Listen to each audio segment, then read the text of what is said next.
یہ کسی نے سوال کیا ہے کہ السلام علیکم ورحمۃ اللہ وبرکاتہ۔ وعلیکم السلام ورحمۃ اللہ وبرکاتہ۔ استاد جی، ایک سوال ہے کہ پچھلے 2-3 سال سے جو نئے لچکدار اور چمکدار موزے چل رہے ہیں، کیا ان پر مسح کرنا جائز ہے یا نہیں؟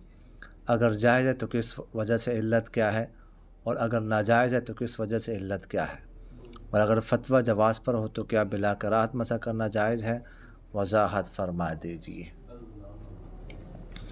دیکھیں، مسح جو ہے نا، جو فقہا فرماتے ہیں وہ موزوں پر، ایک تو موزوں پر مسح کرنا جائز ہے۔ موزے کیسے کہتے ہیں؟ جو مکمل چمڑے کے ہوں، سمجھ آ گئی، یا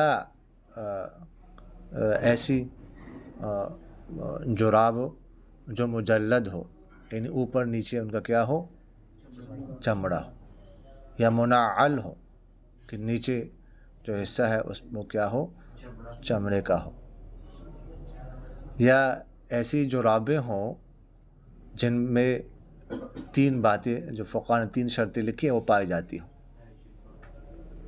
پہلی شرط کیا ہے کہ وہ اتنے مضبوط ہو اور اتنی موٹی ہو کہ پانی اس کے اندر نہ جاتا ہو، سمجھ آ گئی۔ اور دوسری بات یہ ہے کہ وہ اتنی مضبوط ہو کہ 3 میل جوتا وغیرہ پہنے بغیر ان پر انسان چل سکتا ہو۔ اور تیسری شرط ہے کہ اتنی سخت ہو کہ خود بخود جو ہے وہ کھڑی رہے پنڈلیوں کے ساتھ، ٹھیک ہے نا، کوئی چیز سہارے وغیرہ کی ضرورت اس کو نہ پڑے۔ تو اگر اس طرح کی جرابیں ہو تو ان پر بھی مسح کیا جا سکتا ہے۔ جیسے یہ وضو ساکس آ رہی ہے، اب تو بہت سارے آنے لگ گئی، تو ان میں جو ہے نا بعض ہم نے خود دیکھی، ان میں شرائط پائی جاتی ہے، تو ان پر بھی مسح کرنا کیا ہے، جائز۔ سمجھ آ گئی کہ نہیں؟ اس کے علاوہ جو چائنا کے موزے ہیں نا، یہ جو چل رہے ہیں 2-3 سالوں سے، ریگزین ہے، لیکن وہ اوپر سے ویسے بس ہوتی ہے، تھوڑی سی چمڑی سی ہوتی ہے، ٹھیک ہے نا، تو اس کے بارے میں اطمینان نہیں ہے۔ ایسے آ رہا تو علماء کے دونوں طرف پائے جائے، لیکن ہمیں خاص کر مجھے جو ہے نا اس پہ شرح صدر نہیں ہے۔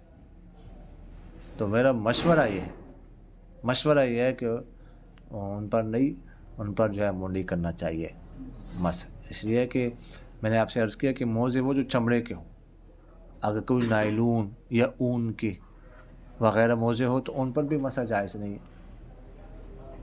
سمجھ آگے کہ نہیں؟ تو اس لیے میرا تو مشورہ یہ ہے کہ ان پر مسح نہ کیا جائے۔ سمجھ آگے کہ نہیں؟ وما علینا الا البلاغ۔